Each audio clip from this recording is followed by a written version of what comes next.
Welcome to PCN news. ఈ వార్తను మీకు సమర్పిస్తున్నవారు శ్రీ విజయ డయాగ్నోస్టిక్ సెంటర్ పాలకొల్లు. 25 సంవత్సరాల సుదీర్ఘ అనుభవం, అత్యుత్తమ ప్రమాణాలు గల సెంట్రల్ గవర్నమెంట్ సంస్థ అయిన NABL అక్రిడిటేషన్ కలిగిన ఏకైక laboratory Shri Vijaya diagnostic centre. ప్రత్యేకతలు: పూర్తి స్థాయి విదేశీ సాంకేతిక పరిజ్ఞానంతో అత్యాధునిక రోబో టెక్నాలజీ కలిగిన టెస్టింగ్ ఎక్విప్మెంట్ పై అన్ని రకాల టెస్టుల నిర్వహణ, అర్హత, అనుభవం కలిగిన సిబ్బందిచే అన్ని రకాల రక్త పరీక్షలు చేయబడును. MD పైథాలజీ ఆధ్వర్యంలో ఫాస్టెస్ట్ హార్మోన్ టెస్టింగ్ లాబొరేటరీ, అన్ని రకాల క్యాన్సర్ నిర్ధారణ పరీక్షలు చేయబడును. కేవలం 60 నిమిషాలలో థైరాయిడ్ రిపోర్ట్ ఇవ్వబడును.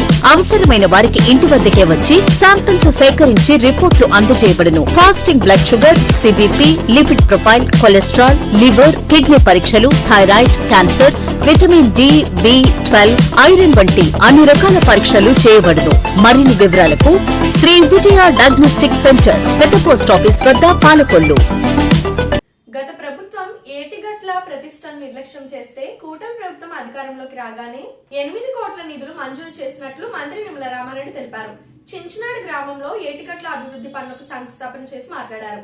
ఈ కార్యక్రమంలో జనసేన, TDP, BJP నాయకులు, కార్యకర్తలు పాల్గొన్నారు.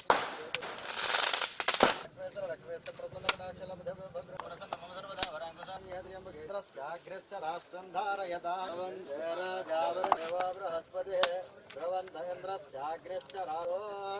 సూర్యాధేన నవానాం గ్రహాణం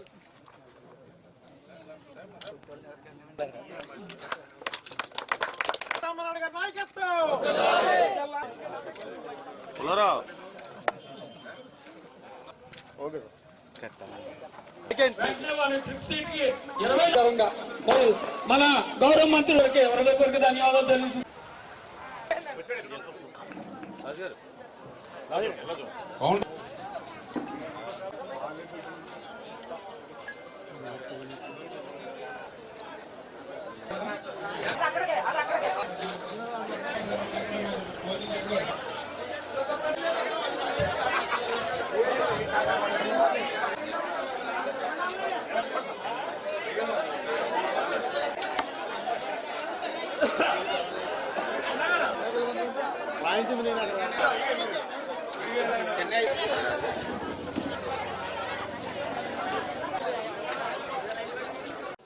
అభివృద్ధి ధ్యేయంగా, సంక్షేమమే లక్ష్యంగా తెలుగుదేశం, జనసేన, BJP ప్రభుత్వం ఈ ఆంధ్రప్రదేశ్ రాష్ట్రంలో పనిచేస్తున్న విషయాన్ని గత 18 నెలల నుంచి కూడా మీరు చూస్తూ ఉన్నారు.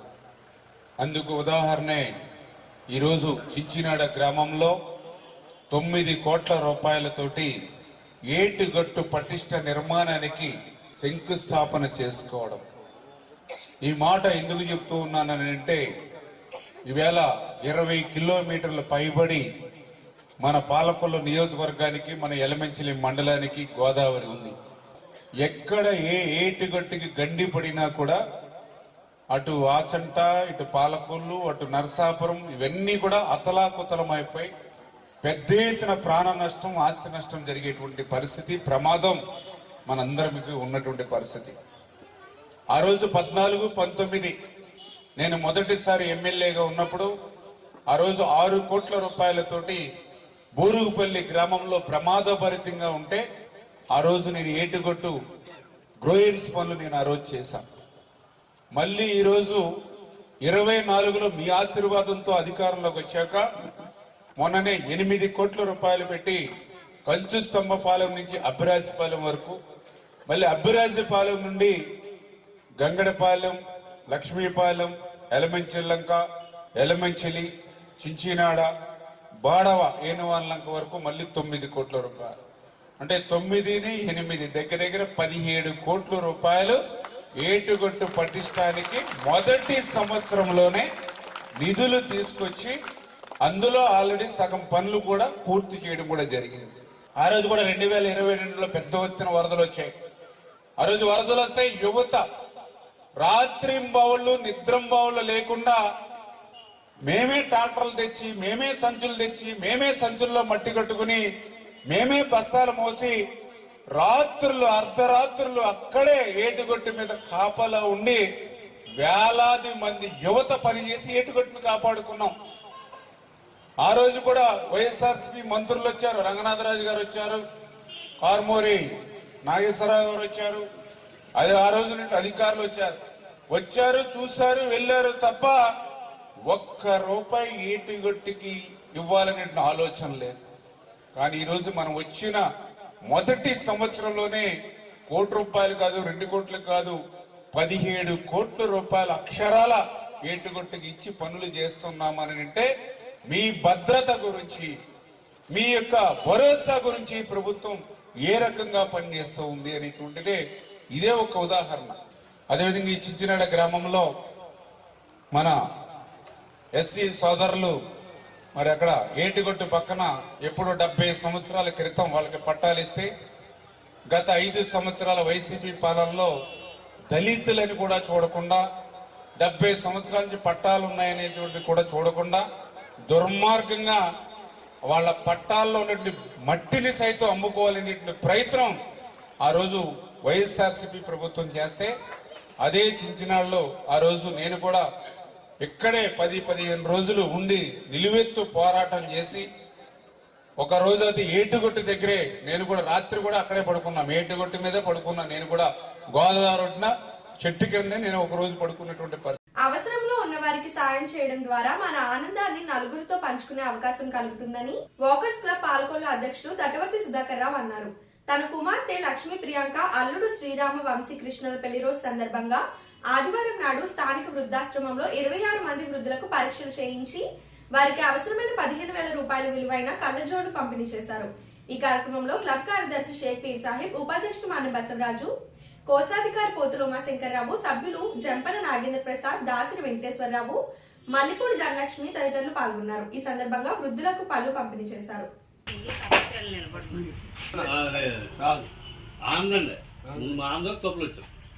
అదే ఆనందంటే ఇప్పుడు కళ్ళు వచ్చి నీకు అంతగా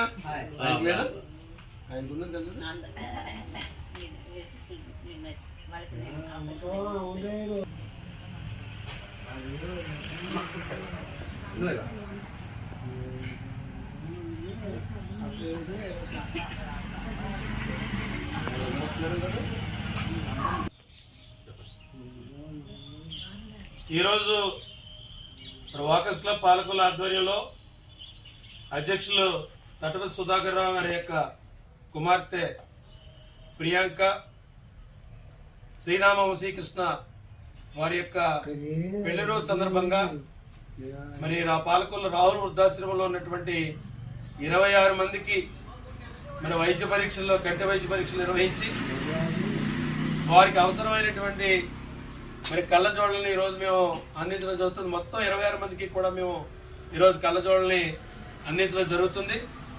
అంతేకాకుండా వారికి కంటి చూపు మరి కనపడేలాగా వారికి అవసరమైనటువంటి మెరుగయ్యేలాగా మందులు కూడా ఈ సందర్భంగా మేము అందిస్తూ ఉన్నాం.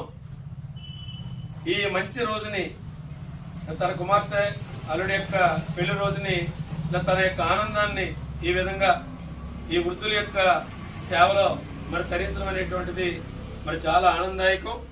మరి గతంలో కూడా వాకర్స్ క్లబ్ పాలకొల్లు తరఫున మరి ఆయన సౌజన్యంతో, సుధాకర్ రావు గారి సౌజన్యంతో ఇక్కడ ఉన్న వారందరికీ కూడా కంటి శస్త్రచికిత్సలు చేయించడం జరిగింది.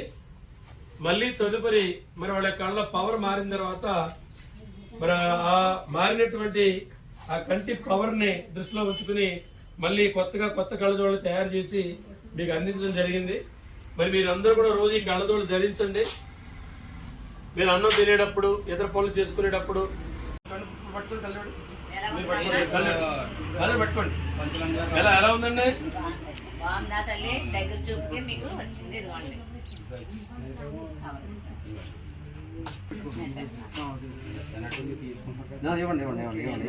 మీరందరూ కూడా పరిశుభ్రత పాటించాలి. ఇక్కడ చూడు దగ్గర చెప్పమ్మా. జి రామారావు ఇక్కడ నుంచి చూడాలి. జి రామారావు చెప్తా అన్నాడు. జి రామారావు గారు నేను చెప్తాను. రామారావు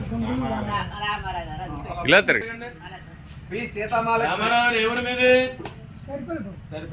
పి సీతామహాలక్ష్మి. నరసామ దగ్గర సరిపల్లి. సీతామహాలక్ష్మి గారు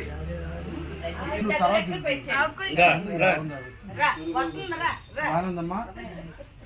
బి సూర్యకుమార్ యాదవ్. లేదు జిల్లా secretary.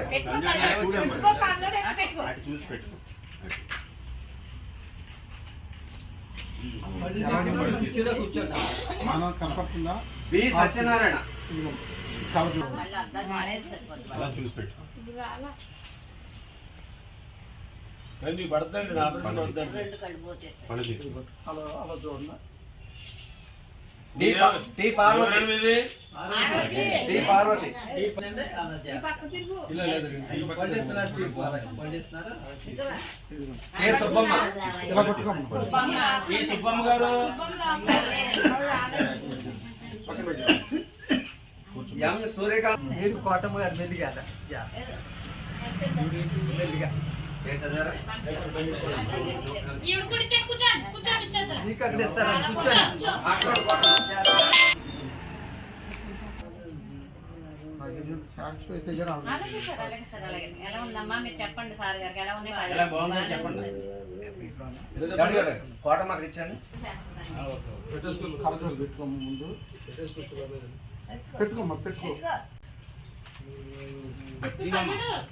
K Lakshmikant.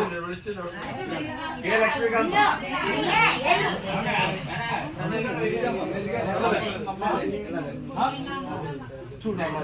K Lakshmikantam. రాష్ట్రంలోని కూటమి ప్రభుత్వం 58,200 మందికి 80 కోట్ల రూపాయలతో ఉచిత స్మార్ట్ ఫోన్ అందించిన మంత్రి నిమ్మల రామారెడ్డి తెలిపారు. పాలకొల్లులోని మంత్రి కార్యాలయంలో అంగన్వాడీ టీచర్లకు ఉచిత సెల్ ఫోన్లు పంపిణీ చేసి మాట్లాడారు.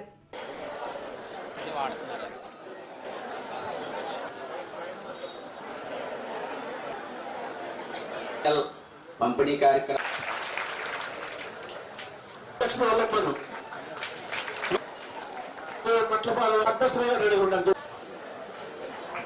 నెక్స్ట్ పి పద్మ కళ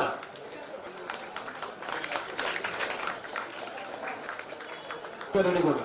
నెక్స్ట్ సత్తార్ బిగా నమ్మలక్ష్మి గారు రెడీగొండ. లాగుపేట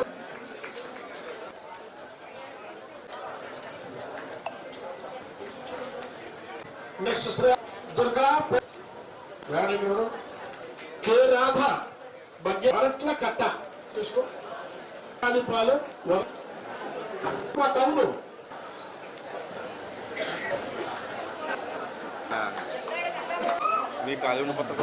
బొంగ కృష్ణకుమార్.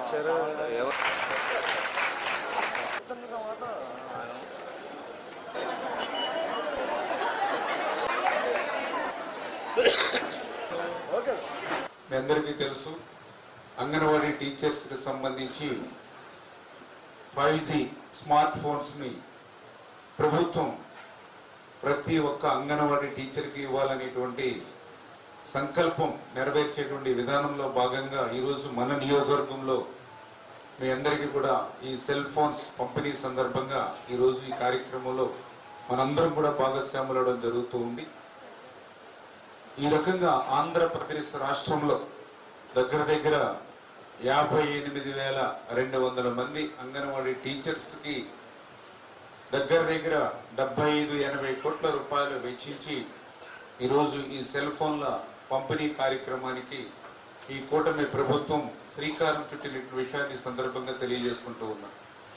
ముఖ్యంగా ఈ యొక్క స్మార్ట్ ఫోన్ ఉండడం ద్వారా కొన్ని సమస్యలు మీరు ఎదుర్కొంటున్నటువంటి వాటిని కొన్నిటినైనా సరిదిద్దాలనేటువంటి ప్రక్రియలో భాగంగా ఈ యొక్క స్మార్ట్ ఫోన్స్ కూడా మీకు పంపిణీ చేయడం జరుగుతున్నటువంటి పరిస్థితి.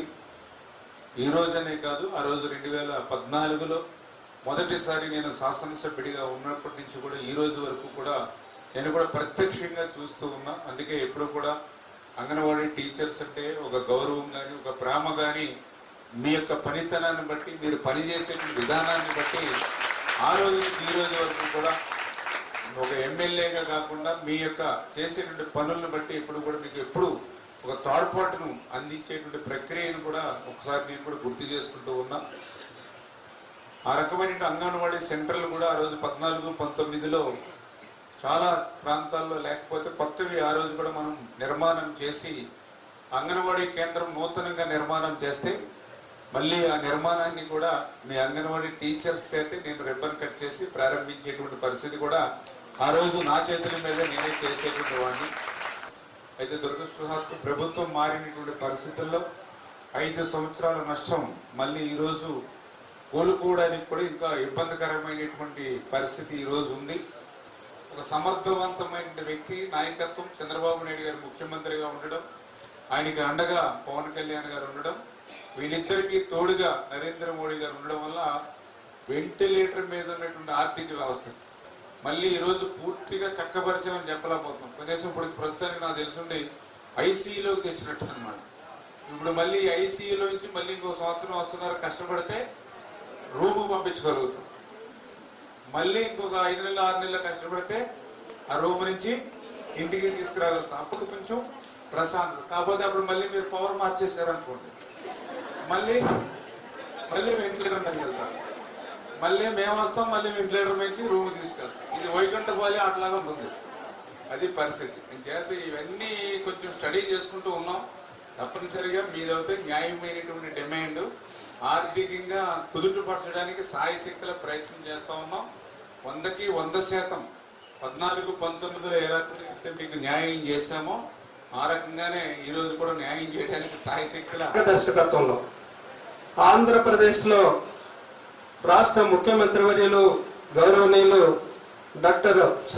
నారా చంద్రబాబు నాయుడు గారికి, అదేవిధంగా ఉప ముఖ్యమంత్రి గౌరవనీయులు పవన్ కళ్యాణ్ గారికి, మన నరసాపురం పార్లమెంట్ సభ్యులు కేంద్ర మంత్రివర్యులు గౌరవనీయులు భూపతిరాజు శ్రీనివాసపురం గారు, అలాగే మన రాష్ట్ర జలవనరుల శాఖ మంత్రివర్యులు గౌరవనీయులు డాక్టర్ నిమ్మల రామానాయుడు గారి ఆధ్వర్యంలో గతంలో ఎన్నడూ లేని విధంగా మన రాష్ట్రంలో అభివృద్ధి సంక్షేమ కార్యక్రమాలు పరుగులు పెడుతూ ఉన్నాయి. మీ అందరూ గమనిస్తున్నారు. గతంలో ఈ రాష్ట్రాన్ని పరిపాలించిన వైఎస్ఆర్ కాంగ్రెస్ ప్రభుత్వం, అప్పటి ముఖ్యమంత్రి జగన్మోహన్ రెడ్డి, మంత్రివర్యులు రామానాయుడు గారికి, మాజీ ఎమ్మెల్సీ రామ్మోహన్ గారికి, మిగతా కూటమి నాయకులందరికీ, కబత్తి గారికి, కూటమి నాయకులందరికీ నమస్కారం. అలాగే అంగన్వాడీ అందరికి, మహిళలందరికీ కూడా నమస్కారాలు.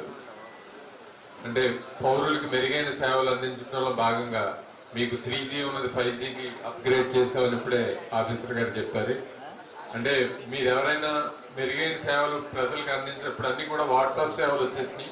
ఈ వాట్సాప్ సేవలు అందించడంలో సెల్ ఫోన్ కీలక పాత్ర వహిస్తుంది. కాబట్టి సెల్ ఫోన్ ఉపయోగించుకుంటూ పౌరులకి మెరుగైన సేవలు అందించడంలో మీరు ముందంజలో ఉంటారని కోరుకుంటూ, అలాగే మన నాయకుడైన డాక్టర్ నిమ్మల రామానాయుడు గారు స్ఫూర్తిగా తీసుకుని మనకి మీరు పర్యటించే, అంటే మీరు విజిట్ చేసే అన్ని ప్లేస్లో కూడా ఈ ప్రభుత్వం ఏం చేస్తుంది, గత ప్రభుత్వానికి ఈ ప్రభుత్వానికి తేడా ఏంటనేది మీరు విపులీకరించినప్పుడే ఆ ఫలితాలు అందరికీ దొరుకుతాయి. కాబట్టి రామానాయుడు గారి స్ఫూర్తిగా తీసుకుని మీరు సేవలు అందించాలని కోరుకుంటూ మీ అందరికీ ధన్యవాదాలు. Thank you. ప్రతి విషయంలోని కూడా ప్రభుత్వం, ప్రధానంగా చంద్రబాబు నాయుడు గారు ముఖ్యమంత్రి అయిన తర్వాత అంగన్వాడీని ప్రవేశపెట్టడం, అంగన్వాడీకి ఆర్థికంగా చేయూతనివ్వడం, డ్వాక్రా గ్రూప్ని తీసుకురావడం, ఇవన్నీ కూడా చేశారు. ఈ అంగన్వాడీల పాత్ర కూడా ఈవేళ చాలా ఇంపార్టెంట్ సమాజంలో. మీకు ప్రతి విషయంలోని సెల్ ఫోన్ అనేది అతి ముఖ్యం. నిత్యావసర వస్తువు అయిపోయిన సెల్ ఫోన్ చేత ప్రభుత్వమే ఉచితంగా పంపిణీ చేయడం కూడా గొప్ప విషయం. ఈవేళ ఆర్థిక విషయాల్లో కూడా శక్తి సామర్థ్యాలు ఉన్నట్లయితేనే కేవలం మగవాళ్ళ మీద ఆధారపడుకోకుండా పని చేసుకోగలరు. లేకపోతే కేవలం పూర్వం వంటింటికి పరిమితమైన పరిస్థితులన్నీ ఉండేవి. ఒక 40 ఏళ్ళ కిందట, 30 ఏళ్ళ కింద చూస్తే ఈవేళ స్త్రీ పాత్ర, పిల్లలు కూడా కాలేజీలో గర్ల్సే బాగా చదువుతున్నారు, నాలెడ్జ్తో మాట్లాడుతున్నారు ఈ కాలేజీలో చూసినాం.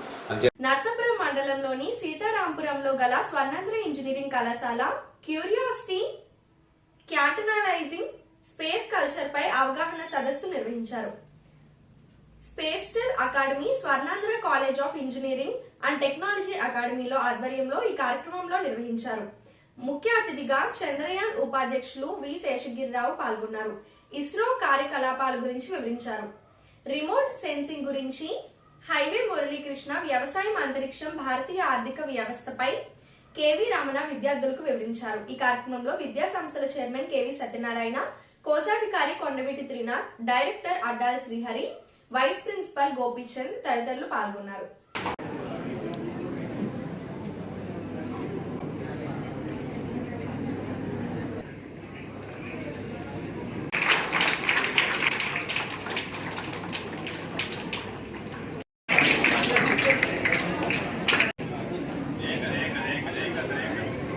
ధన్యవాదాలు చెప్తూ ఒకసారి ముఖ్యంగా భారతదేశం ఏం చేస్తుంది, ఆ తర్వాత ప్రపంచంలో ఉన్నటువంటి ఒక 20 సంవత్సరాల తర్వాత తెలుగులో మాట్లాడుతున్నాం, ఇంగ్లీష్లో మాట్లాడుతున్నాం. మీరు కనుక ఒక 20 సంవత్సరాల తర్వాత మూన్ మీద కనుక జీవనం మొదలెట్టినట్టయితే దాంట్లో అక్కడ కనుక నివసించేటైతే తీసుకురావడానికి ఉండే రాకెట్లు ఎలా ఉంటాయో అనే ఊహాచిత్రం ఇది. సో ఫ్యూచర్లో తప్పనిసరిగా మూన్ మీద వెళ్ళటం ఖాయం, అందులో డౌట్ లేదు. ఓకే, ఇది చూసినట్టయితే ఇది డిపార్ట్మెంట్ ఆఫ్ స్పేస్, ఇది దిగే విధానం.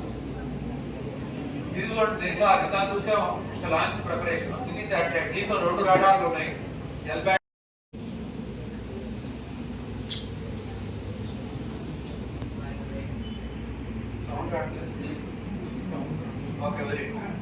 స్టూడెంట్స్ అయితే స్టూడెంట్ చాప్టర్స్ ఓపెన్ చేయొచ్చు.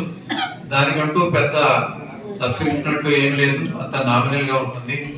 ఇలా మీరు దాంట్లో కూడా మరి సభ్యత్వం తీసుకుని పార్టిసిపేట్ చేసినట్లయితే మరి మీరు కూడా స్పేస్ టెక్నాలజీని అందిపుచ్చుకుని మీరు పెద్ద అయ్యేసరికి ఆంధ్రప్రదేశ్ ముఖ్యంగా ఇండియన్ స్పేస్ టెక్నాలజీలో ఏ ఫర్ ఆంధ్ర అన్నట్టుగా మీరు దాన్ని నంబర్ 1లో నిలబెట్టడానికి ఎంతైనా అవకాశం ఉంది. మరి ప్రభుత్వం కూడా తన వంతు కృషి చేస్తుంది. దానికి తగ్గట్టు కాలేజీలో అకాడమియా కూడా అదే విధమైన కృషి చేసి మిమ్మల్ని అందరినీ, దాంట్లో ఇంట్రెస్ట్ ఉన్న వాళ్ళందరినీ అటువైపు మీ యొక్క కెరీర్ మళ్లించాలని అనుకుంటున్నాను. నేను అక్కడి నుంచి ఎన్ని రాకెట్లు వదిలాను, ఏ రాకెట్లు వదిలాము, ఫ్యూచర్ లో స్టేట్ డెవలప్మెంట్ ఏముంటుంది, తర్వాత ఇతర దేశాలు ఏం చేస్తున్నాయి, మనం రాబోయే రోజుల్లో స్పేస్ స్టేషన్ కట్టుకోగలమా, కట్టుకుంటే ఎప్పుడు కట్టుకుంటాం, ఆ తర్వాత మిగతా దేశాలు ఏం చేస్తున్నాయి, ఆ దేశాలతో పాటు మనకు కూడా వాటి సరసన సెకండ్ నాన్నగా ఉండాలి అంటే ఏం చేయాలి అనేది ఈ యొక్క ప్రెజెంటేషన్ యొక్క ఉద్దేశం. Let us go to that. Attending with this talk. So if there are people, any distraction will change my line of thinking. Let me tell you, I will not be able to continue.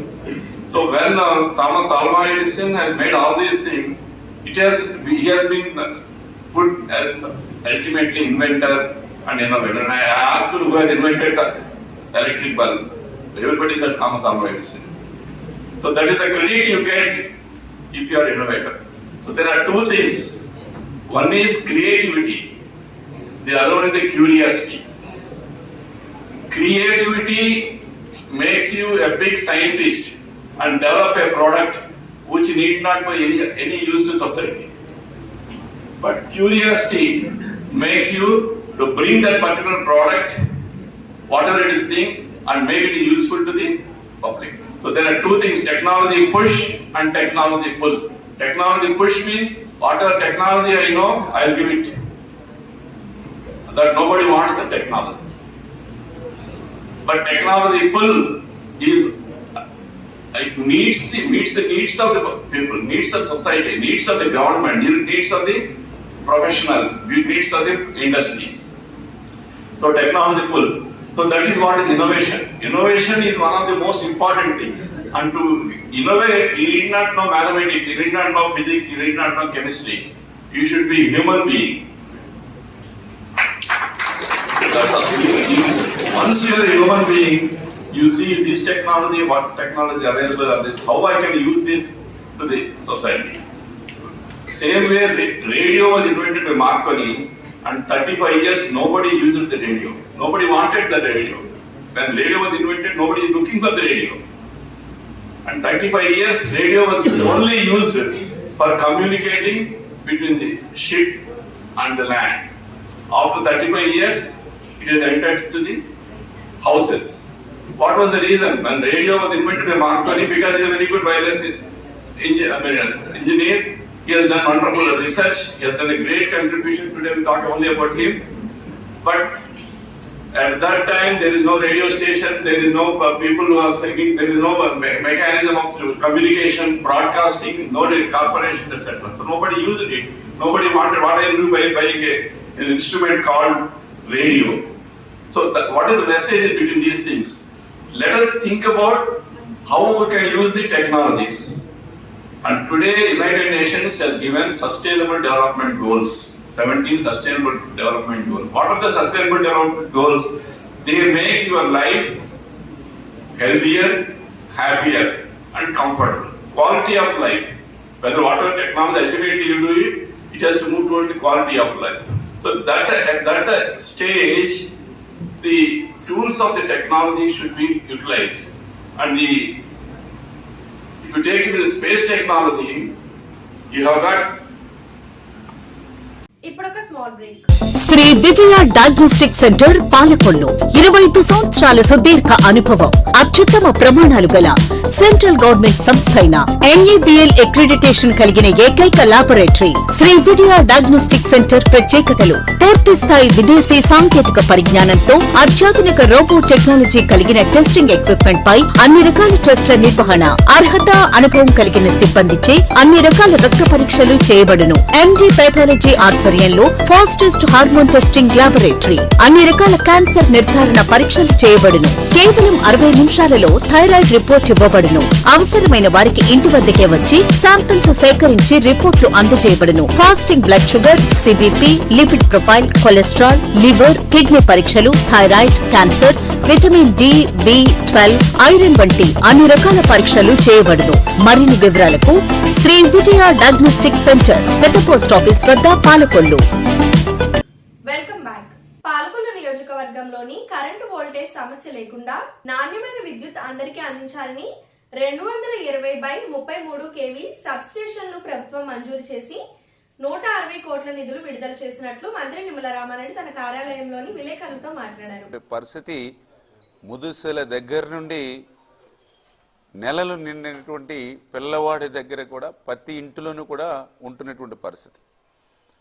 Current కోత అంటే ఇంట్లో ఉన్నటువంటి ఏ గృహోపకరణం కూడా పనిచేయనటువంటి స్థితిలో పనులన్నీ కూడా అర్ధాంతరంగా ఆగిపోతున్నటువంటి పరిస్థితి మనందరికీ తెలుసు. అటువంటి అత్యంత అవసరమైనటువంటి విద్యుత్తు పర్టికులర్గా మన పాలకులలో కూడా ఎన్నో సమస్యలను మనం ఎదుర్కొంటూ ఉన్నాం గత 20-30 సంవత్సరాల నుంచి.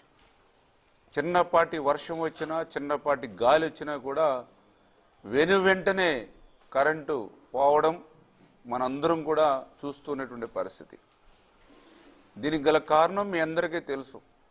పాలకులకి సంబంధించి మరి 33 kV సబ్స్టేషన్స్ ఉన్నాయి, కానీ 220 కానీ లేదంటే 130 కానీ సబ్స్టేషన్ పాలకుల్లో లేకపోవడం.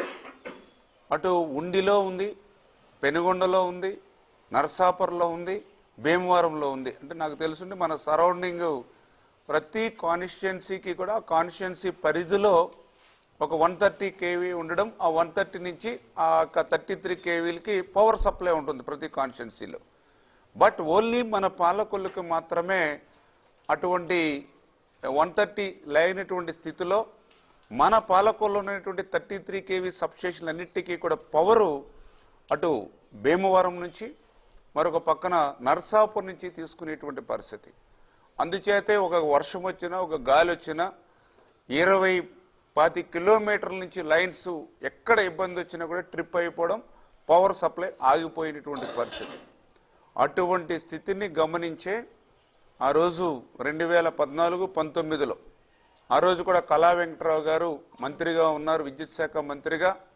ఆయనతో ఆ రోజు నేను మాట్లాడి ఆ రోజు 130 సబ్స్టేషన్ మన పాలకులకి మంజూరు చేసుకుంటూ దానికి సంబంధించినటువంటి స్థల సేకరణ లంకలకోడేరులో కూడా దానికి 5 ఎకరాలు కావాలని దాని ఉత్తర ప్రత్యుత్తరాలు కలెక్టరు, MROలు అన్నీ చేసి ఒక దశకు చేరుకున్నటువంటి దశలో ఎన్నికలు రావడం, ఎన్నికల తర్వాత ప్రభుత్వం మారడం, మళ్ళీ ఆ యొక్క 130 స్టేషన్ గురించి ఆలోచించినటువంటి పరిస్థితి 5 సంవత్సరాల వైసీపీ పాలనలో లేనిటువంటి స్థితి. ఇది నేను చెప్పడం కాదు, కళ్ళారా మీరు అందరూ కూడా చూసినటువంటి పరిస్థితి.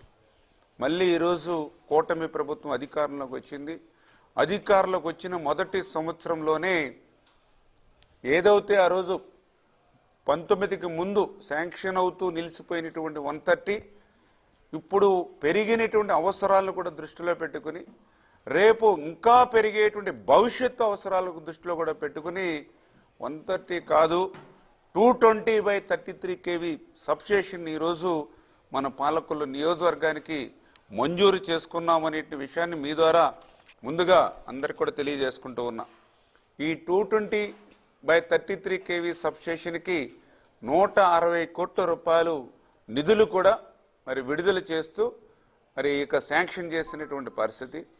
అదేవిధంగా ఈ యొక్క ఫస్ట్ ఫేజ్లో ఈ 160 కోట్ల రూపాయలతోటి 220/33 kV సబ్స్టేషన్ నిర్మాణం ఛార్జ్ అయిన వెంటనే సెకండ్ ఫేజ్ కింద మరొక 60 కోట్ల రూపాయలు కూడా విడుదల కాబోతాయి. అంటే టోటల్గా 250 కోట్ల రూపాయలు ప్రాజెక్టు ఈ 220/33 kV సబ్స్టేషన్ మన పాలకొల్లు మండలం లంకలకోడేరు గ్రామ సమీపాన మరి వెంకటాపురం పరిధిలో దీన్ని నిర్మాణం చేయడానికి కూడా స్థల సేకరణకు సంబంధించి కూడా అక్కడ 12.84 ఏకర్స్ కూడా 12.84 ఎకరాలు అక్కడ స్థల సేకరణ కూడా పూర్తి చేయడం జరిగింది అనే విషయాన్ని కూడా మీ ద్వారా తెలియజేసుకుంటూ ఉన్నా. అంటే ఇట్లా అధికారంలోకి వచ్చినటువంటి మొదటి రోజు నుంచే ఈ పాలకొల్లు ప్రజలకి కరెంటు కష్టాలు తీర్చాలనేటువంటి నా వంతు ప్రయత్నం ఈవేళ ఫలించేటట్లుగా సహకరించినటువంటి గౌరవ ముఖ్యమంత్రి నారా చంద్రబాబు నాయుడు గారికి, గౌరవ విద్యుత్ శాఖ మంత్రివర్యులు గొట్టిపాటి రవికుమార్ గారికి, అదేవిధంగా ఈ యొక్క సెక్రటరీ, అదేవిధంగా ఎవరైతే ఇప్పుడు మన స్టేట్ సిఎస్గా ఉన్నటువంటి విజయానంద్ గారికి ఈ సందర్భంగా ప్రత్యేకమైనటువంటి ధన్యవాదాలు కూడా ముందుగా తెలియజేసుకుంటానికి ఒక మంచి ప్రాజెక్టు రామానాయుడు గారు తెచ్చినందుకు ఆయన అభినందించాలి. ఎందుచేతనంటే 220/30 సబ్స్టేషన్లు అనేది చాలా కళ. పక్క నియోజకవర్గాల్లో 130 ఉన్నా ఇక్కడ లేక కరెంటు విషయాల్లో ఇదివరకు అనేక సార్లు ఇబ్బందులు పడతా ఉన్న పరిస్థితి నియోజకవర్గానికి ఉండేది. ఈవేళ మరి ఇది పెద్ద ప్రాజెక్టు 250 కోట్ల ప్రాజెక్టుని ఈవేళ రామానాయుడు గారు తెచ్చి ఇక్కడ పాలకొల్లు నియోజకవర్గానికి 20 ఏళ్ళు దూరదృష్టితో పనిచేయడం అనేది చాలా గొప్ప విషయంగా మేము భావిస్తున్నాం. ఎందుకంటే ఈవేళ కరెంట్ అనేది నిత్యావసర వస్తువు అయిపోయింది. ఇక్కడ ఆక్వా రంగం ఉంది, తర్వాత మేత ప్రాజెక్టులు ఉన్నాయి, సంజయ్ కూడా రైస్ మిల్లర్స్ ఉన్నారు. వీళ్ళందరూ కూడా ఎంత లేదని మేము చెప్పుకున్నా కూడా కొంత కోతలో అప్పుడప్పుడు పడతా ఉండి ఏదేమైనా ఈవేళ ఈ సమస్య చిన్న సమస్యలకి పరిష్కార మార్గంగా ఇంత భారీ ప్రాజెక్టు సబ్స్టేషన్ తేవడం అనేది స్థానిక ఎమ్మెల్యే మన మంత్రి రామానాయుడు గారిని అభినందిస్తూ ఈవేళ రాష్ట్ర ప్రభుత్వం, కూటమి ప్రభుత్వం కూడా పెద్ద ఎత్తున ఒక పక్క అప్పులు ఊపులో ఉన్న కూడా రాష్ట్రం మరి కరెంటు విషయాల్లో కూడా శ్రద్ధ తీసుకుంటూ కేవలం అభివృద్ధితో లేకపోతే పెన్షన్ వేయడమే కాకుండా ఈవేళ ఈ యొక్క దూరదృష్టితో ఎలక్ట్రికల్ విషయాల్లో కూడా ఇప్పుడు మొదటి నుంచి కూడా చంద్రబాబు నాయుడు గారు ప్రత్యేకమైనటువంటి ప్రాధాన్యత తీసుకున్న విషయం కూడా అందరం గమనించాం. ఈరోజు దీనికి ఇంత పెద్ద ఎత్తున సబ్స్టేషన్ రావడం అనేది పాలకొల్లు నియోజకవర్గ ప్రజల కళని సందర్భంగా తెలియజేస్తూ భవిష్యత్తులో చిన్న చిన్న విషయాల్లో ఈ నియోజకవర్గ ప్రజలు ఎవరు కూడా కరెంట్ విషయంలో ఇబ్బంది పడుకోకుండా ఆయన చేసినందుకు ఆయన్ని మరొకసారి అభినందిస్తున్నాను. అందరికీ నమస్కారాలు. ఈరోజు పాలకొల్లు నియోజకవర్గంలో మన మంత్రివర్యులు మౌలిక సదుపాయాలు పెంపొందించడంలో ప్రత్యేక శ్రద్ధ పెట్టింది. మనకి ఏమేమి కొరతున్నాయి, వాటి సమస్యలు మరొకసారి ఉత్పన్నం కాకూడదని, అంటే ఇప్పుడు కరెంట్ అనేది నిత్యావసర వస్తువుగా మారింది కాబట్టి దాన్ని ఎలాగ మనం ఈ సమస్య నుంచి బయటపడాలని ఆయన 2014 నుంచి కూడా దీని మీద ఆలోచన చేస్తూ ఆయన మధ్యలో ఆయన ఎమ్మెల్యేగా ఉన్నారు కానీ ప్రభుత్వం లేకపోవడం వలన ఇది కుంటుపడిన ఈ విద్యుత్ సమస్య అన్నది ఈరోజు 220 kV అనే రూపంలో 250 కోట్ల రూపాయలు ఆయన దీన్ని అధికారికంగా శాంక్షన్ చేసినందుకు కూటమి ప్రభుత్వం ద్వారా ప్రత్యేక ధన్యవాదాలు, అలాగే జనసేన పార్టీ నుంచి ప్రత్యేక ధన్యవాదాలు తెలియజేస్తున్నాం. అంటే పాలకొల్లో కొంతమంది నాయకులు కుసంస్కారం, సరైన భాష, సరైన ఇది లేని వాళ్ళు ఆయన అభివృద్ధి ఏం చేస్తున్నారనేది మీరేం అభివృద్ధి చేశారో చెప్పడం చేత కదా, కానీ ఒక సంస్కారం. అంతర్వేది గ్రామంలో వేంచేసి ఉన్న శ్రీ లక్ష్మీ నరసింహస్వామి వారి దేవస్థానంలో శ్రీ స్వామివారి కళ్యాణ మహోత్సవాల సందర్భంగా శ్రీ స్వామివారి రథాన్ని రథోత్సవంకు సిద్ధం చేసి ఈ నిమిత్తం రథంను బయటకు తీసుకురావడం జరిగింది. ఈ కార్యక్రమంలో ఆలయ అసిస్టెంట్ కమిషనర్ ఎంకేటిఎంవి ప్రసాద్, అర్చకులు ఎంపీటీసీ బైరా నాగరాజు మరియు పల్లవపాలెం అగ్నికుల క్షత్రియులు మరియు గ్రామ పెద్దలు పాల్గొన్నారు.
బాపు స్వగ్రామం నర్సాపురం స్థిరపడింది. చెన్నైలోని ఆయన జయంతి రోజున నర్సాపురం నుంచి చెన్నైకు వందే భారత్ రైలు ప్రారంభించడం చాలా సంతోషకరంగా ఉందని డిప్యూటీ స్పీకర్ రఘురామకృష్ణంరాజు అన్నారు.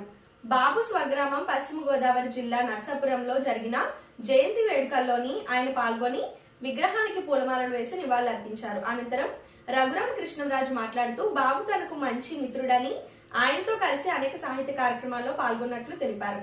నేడు జయంతి వేడుకలను తాను అతిథిగా రావడం చాలా సంతోషకరంగా ఉందన్నారు. ఈ కార్యక్రమంలో మాజీ ఎమ్మెల్యే బండారు మాధవ్ నాయుడు పాల్గొన్నారు.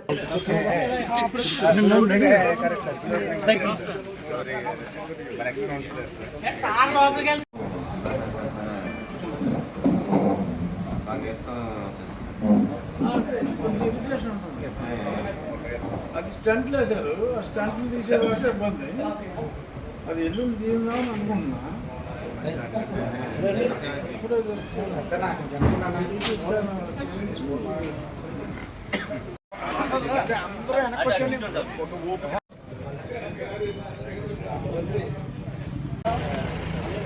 బాబు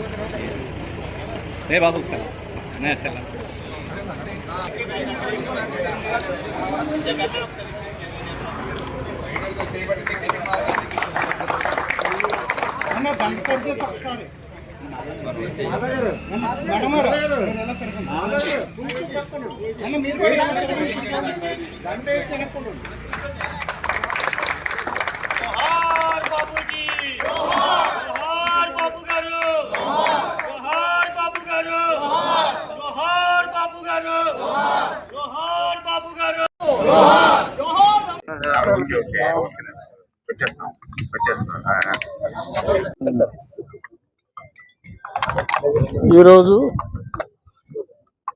డిసెంబర్ 15 ఈ ఊర్లోనే జన్మించి రాష్ట్ర స్థాయిలోనే కాకుండా దేశ స్థాయిలో ప్రముఖ చిత్రకారుడిగా, డైరెక్టర్గా ఎంతో ప్రసిద్ధిగాంచిన బాపు గారి జయంతి జన్మదినం. ఆ సందర్భంగా గతంలో ఇక్కడే మాధవ్, దవేజ గారు, బాలసుబ్రహ్మణ్యం గారిని మన ముఖ్య అతిథిగా పిలిచి ఈ విగ్రహావిష్కరణ మనం చేయటం జరిగింది ఇదే ప్రదేశంలో. ఈరోజు ఆ తర్వాత ఆ ఫంక్షన్ తర్వాత మళ్ళీ నేను రాలేదు. ఆ తర్వాత నేను ఇటు రావటం జరగలేదు, కారణాలు అందరికీ తెలిసిందే. ఇప్పుడు ఈరోజు రావాలి అని ముందే అనుకున్నాం. అనుకోకుండా ఇదే రోజు మరి ఒక సంవత్సర కాలంగా గతంలో నేను, ఆ తర్వాత శ్రీనివాస్ వర్మ గారు అందరూ కృషి చేసి ఈ నర్సాపూర్ నుంచి డైరెక్ట్గా చెన్నై వెళ్ళే వందే భారత్ ఎక్స్ప్రెస్ ఇదే రోజు మరి బాపు గారి జయంతి రోజు, అలాగే ఇప్పుడు పొట్టి శ్రీరాములు గారి కార్యక్రమం కూడా అందరితో కలిసి చేసుకున్నాం. రాష్ట్ర ప్రభుత్వం కూడా దీన్ని అందరూ కూడా పాల్గొవాలి అని చెప్పి ఇవాళ సాయంత్రం ముఖ్యమంత్రి గారు కూడా విజయవాడలో ఫంక్షన్ పెట్టారు.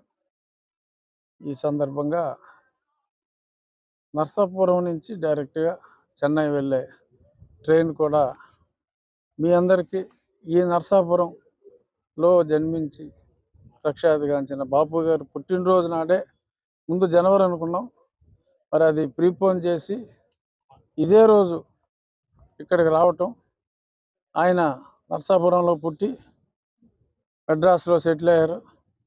నర్సాపురం నుంచి మెడ్రాస్కి ఈ ట్రైను ఆయన పుట్టినరోజు నాడు మొదలవటం, అదే రోజు మళ్ళీ అప్పుడు ఈ కార్యక్రమంలో పాల్గొన్న మాధవ్ దవేజా గారితో కలిసి బాలసుబ్రహ్మణ్యం గారు లేకపోవటం అత్యంత దురదృష్టం.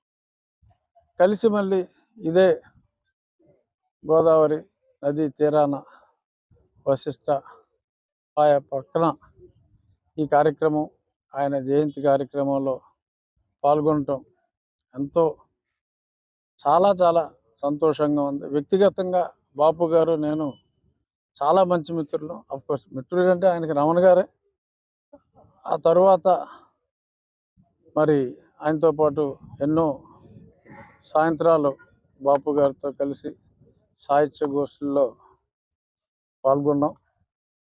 చాలా చాలా మరొకసారి ఈ సందర్భంగా ఇక్కడ చాలా రోజుల తర్వాత నర్సాపురం రావటం, మిత్రులందరినీ కలుసుకోవటం చాలా సంతోషాన్ని ఇచ్చింది.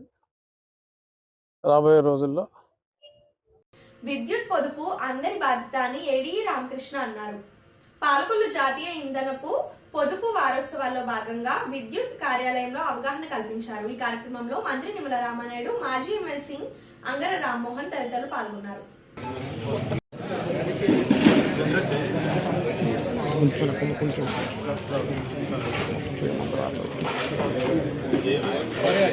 విద్యుత్ పొదుపు విద్యుత్ పొదుపు విద్యుత్ పొదుపు ఒక యూనిట్ ఆదా చేస్తే 2 యూనిట్లు ఉత్పత్తి చేసినట్టు. ఒక యూనిట్ ఆదా చేస్తే ఒక యూనిట్ ఆదా చేస్తే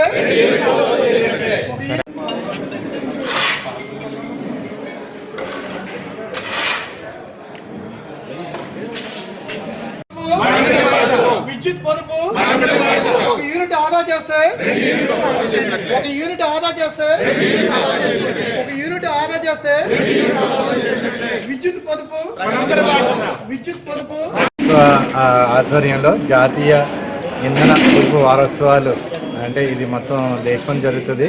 మన ఆంధ్రప్రదేశ్ ప్రభుత్వం కూడా దీన్ని పెద్ద ఎత్తున ప్రజల్లో యొక్క విద్యుత్ మీద అవేర్నెస్ పెంచడానికి, వాళ్ళ అవగాహన పెంచి విద్యుత్తును ఆదా చేసి అదేవిధంగా న్యాచురల్ రిసోర్స్ని ఎలా కాపాడుకోవాలనే దాని మీద 14 నుంచి 20 వరకు మనం విద్యుత్ పొదుపు వారోత్సవాలు చేస్తున్నామండి.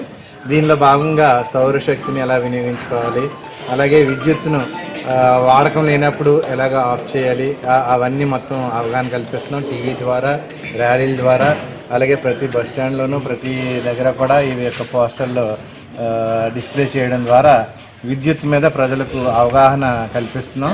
అదేవిధంగా ప్రజలందరికీ కూడా చెప్పేది ఏంటంటే, ఈ యొక్క సౌర విద్యుత్ అనేది భగవంతుడు మనకు చాలా ఉచితంగా ఇచ్చినటువంటి ఒక శక్తి. ఆ శక్తిని మనం అనవసరంగా వ్యర్థం చేసుకోకుండా దాని ద్వారా మనం విద్యుత్ ఉత్పత్తి చేసుకున్నట్లయితే అనేక తరతరాలకు కూడా మన యొక్క సహజ వనరులు మనం ఆదా చేసిన వాళ్ళం అవుతాం. ఎందుకంటే ప్రస్తుతం ఉన్న బొగ్గు నిల్వలు కానీ ఆయిల్ నిల్వలు కానీ చూస్తే ఒక 20 సంవత్సరాల కంటే ఎక్కువ వచ్చేలా లేవు. మన భావితరాలకు మనం ఆదర్శంగా ఉండాలి కాబట్టి మనం ఈ యొక్క విద్యుత్తును ఆదా చేసి భావితరాలకు ఆదర్శంగా ఉండాలని ప్రభుత్వం యొక్క సంకల్పించింది. ఇదే విధంగా మొత్తం విద్యుత్ శాఖ అంతా కూడా ప్రతి చోట కూడా దీని మీద అవగాహన కల్పిస్తున్నాము. ప్రజలందరూ కూడా దీని మీద అవగాహన కల్పించుకుని విద్యుత్తును ఆదా చేసి అవసరం లేనప్పుడు లైట్లు ఆపడం, ఎల్ఈడి ల్యాంప్స్, ఎల్ఈడి ఫ్యాన్స్ అవి వాడడం ద్వారా, అలాగే 5 స్టార్ రేటెడ్ పరికరాలు ఉపయోగించడం ద్వారా విద్యుత్తును ఆదా చేయవచ్చు. విద్యుత్ మనం ఆదా చేసే ప్రతి యూనిట్ విద్యుత్తు 2 యూనిట్లు ఉత్పత్తి చేసిన దాంతో సమానం. విద్యుత్ ఆదా చేసినప్పుడు మన యొక్క సహజ వనరులన్నీ కూడా మనం కాపాడిన వాళ్ళం అవుతాం, భావితరాలకు ఒక మంచి మార్గం చూపించిన వాళ్ళం అవుతాం. కాబట్టి ప్రజలందరూ దీనిలో సహకరించాలని కోరుచున్నాం. నమస్కారం అండి. మరి ఈరోజు మనం డిసెంబర్ 14 నుంచి 20 వరకు కూడా ఆంధ్రప్రదేశ్ ప్రభుత్వం ఆధ్వర్యంలో చేపడుతున్నటువంటి విద్యుత్ పొదుపు వారోత్సవాలు, అందులో భాగంగా ఈరోజు భీమవరంలో సర్కిల్ హెడ్ క్వార్టర్లో ర్యాలీ చేయడం జరిగింది. అలాగే ఈ అందరిది ఏంటంటే విద్యుత్ వాడుకోవడం అనేది అందరూ వాడుకుంటాం, కానీ అందరికీ బాధ్యత సేమ్. అదే రకంగా డిపార్ట్మెంట్ ఒకటే అనుకోకుండా విద్యుత్ వాడుకునే విద్యుత్ పొదుపు అనేది సామాజికంగా బాధ్యతగా తీసుకోవాలి అందరూ కూడా. లేకపోతే ఈ సహజ వనరులన్నీ కూడా అడిగింటిపోయి రేపటి తరాల వాళ్ళకి భవిష్యత్తులో ఈ వనరులు అంటే ఏంటి అన్నది తెలియకుండా పోతుంది. వాటిలన్నీ దృష్టిలో పెట్టుకుని మనం సహజ వనరులు మనం ఏదైతే మనం సహజంగా పొందామో వాటిలన్నింటి కూడా పొదుపుగా వాడుకుని ముందు తరాల వాళ్ళకి కరెంట్ అనేది ఇలాగ ఉత్పత్తి అయ్యేది, ఇలా జరిగేది అని చెప్పి మనకి కంపల్సరీగా తెలిసేలాగా వారసత్వ సంపదగా వాళ్ళకు కూడా అందేవాలి. అందులో భాగంగా మనం ఇప్పటి నుంచే అందరూ కూడా విద్యుత్ పొదుపు చర్యలు చేపట్టాలి. ఆ రకంగా ఏంటంటే ఉన్నదాన్ని మనం వాడుకోవడం, అలాగే ఇప్పుడు డి గారు చెప్పినట్టు సౌరశక్తి వాడుకోవడం ద్వారా కూడా ఈ మనం నిత్యంతరం మనం నిరంతరంగా మనం వాడుకునే సదుపాయం ఉంటుంది. అలాగే ఉన్న సహజ వనరుల్ని అడుగుంటుకోకుండా కాపాడుకుంటూ మనం ఇలా చేయడానికి ఇది అవుతుంది.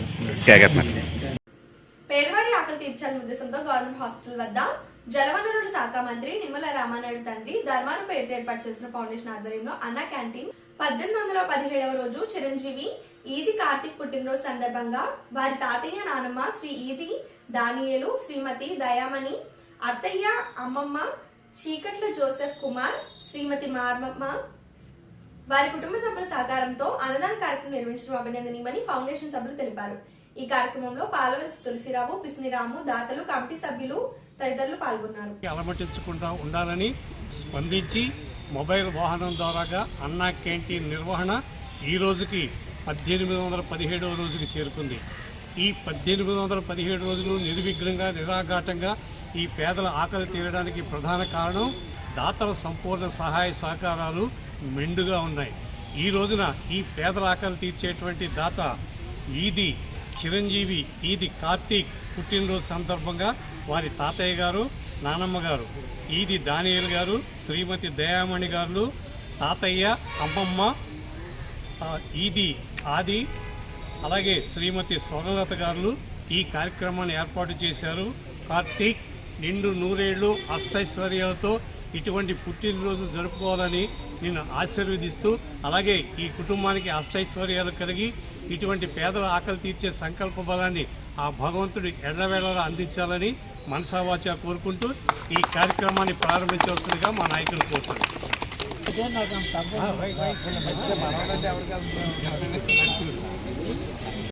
యాక్టివ్గా పనిచేస్తున్నాను. Happy birthday to you. Happy birthday to you. Happy birthday to you. Happy birthday to you.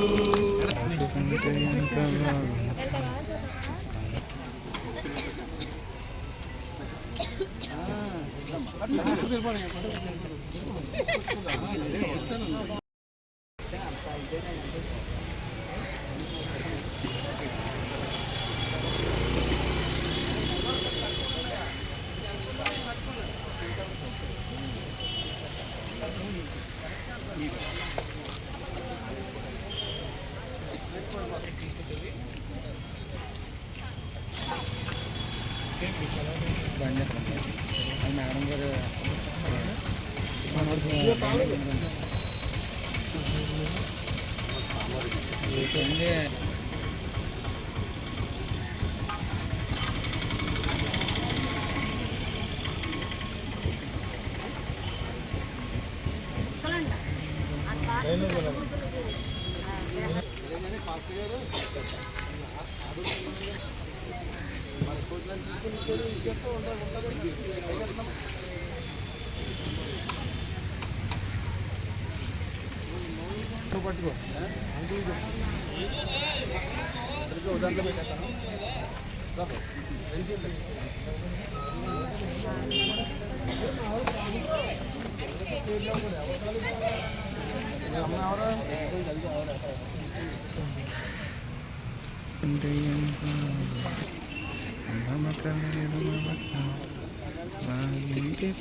ఈ వార్తలు ఇంతటితో సమాప్తం. తిరిగి రేపు కలుసుకుందాం. అంతవరకు సెలవు. నమస్కారం. శ్రీ విజయ డయాగ్నోస్టిక్ సెంటర్ పాలకొల్లు 25 సంవత్సరాల సుదీర్ఘ అనుభవం, అత్యుత్తమ ప్రమాణాలు గల సెంట్రల్ గవర్నమెంట్ సంస్థ అయిన NABL అక్రిడిటేషన్ కలిగిన ఏకైక laboratory Shri Vijaya diagnostic centre ప్రత్యేకతలు: పూర్తి స్థాయి విదేశీ సాంకేతిక పరిజ్ఞానంతో అత్యాధునిక రోబో టెక్నాలజీ కలిగిన టెస్టింగ్ ఎక్విప్మెంట్ పై అన్ని రకాల టెస్టుల నిర్వహణ, అర్హత, అనుభవం కలిగిన సిబ్బందిచే అన్ని రకాల రక్త పరీక్షలు చేయబడును. MD పైథాలజీ ఆధ్వర్యంలో ఫాస్టెస్ట్ హార్మోన్ టెస్టింగ్ లాబొరేటరీ, అన్ని రకాల క్యాన్సర్ నిర్ధారణ పరీక్షలు చేయబడును. కేవలం 60 నిమిషాలలో థైరాయిడ్ రిపోర్ట్ ఇవ్వబడును. అవసరమైన వారికి ఇంటి వద్దకే వచ్చి శాంపిల్స్ సేకరించి రిపోర్ట్లు అందజేయబడును. Fasting blood sugar, CBP, lipid profile, cholesterol, liver, kidney పరీక్షలు, thyroid, cancer, vitamin D, B12, iron వంటి అన్ని రకాల పరీక్షలు చేయబడును. మరిన్ని వివరాలకు శ్రీ విజయ డయాగ్నోస్టిక్ సెంటర్, పెద్ద పోస్ట్ ఆఫీస్ వద్ద, పాలకొల్లు.